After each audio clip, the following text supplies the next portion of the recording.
नीतीश कुमार आज पूरे रौब में थे। जदयू का ओपन सेशन था।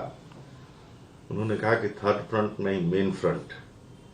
भाजपा को लेकर के भी बहुत सारी बातें कही, हमला बोला।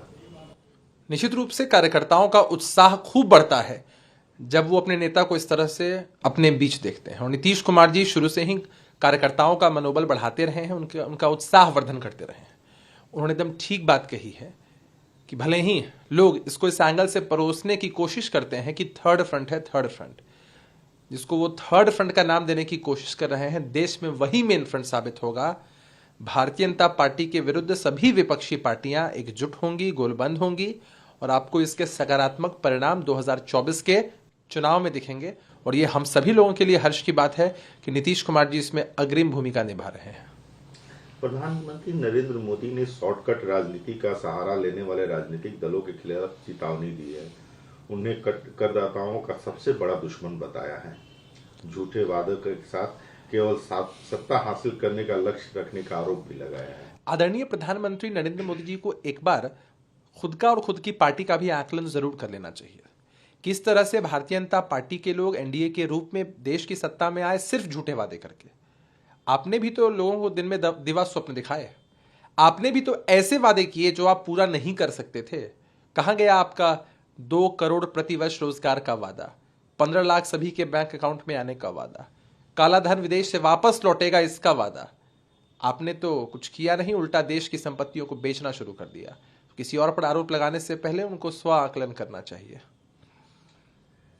शिवसेना की प्रियंका चतुर्वेदी ने आरोप लगाया है कि निर्भया की सुरक्षा वाहनों को Y+ सुरक्षा के लिए शिंदे मंत्री को डाइवर्ट किया गया है। कहीं ना कहीं जहां भी भारतीय जनता पार्टी के साथ सरकार चल रही होती है तो उन लोगों की मंशा जन सेवा नहीं होती है। खुद को सुविधा कितनी मिल सके ये सबसे बड़ी प्राथमिकता होती है और इसी का नतीजा आप महाराष्ट्र में देख रहे हैं।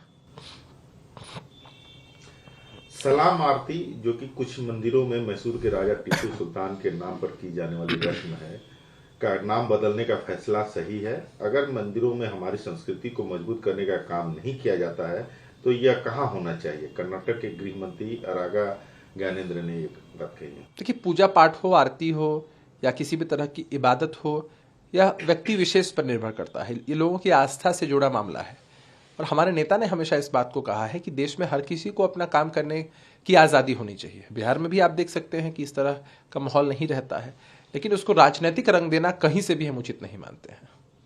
बसपा सुप्रीमो मायावती ने आश्चर्य जताया है कि क्या मैनपुरी लोकसभा उपचुनाव में समाजवादी पार्टी की जीत और रामपुर विधानसभा उपचुनाव में हार भारतीय जनता पार्टी के साथ आंतरिक मिलीभगत का परिणाम है।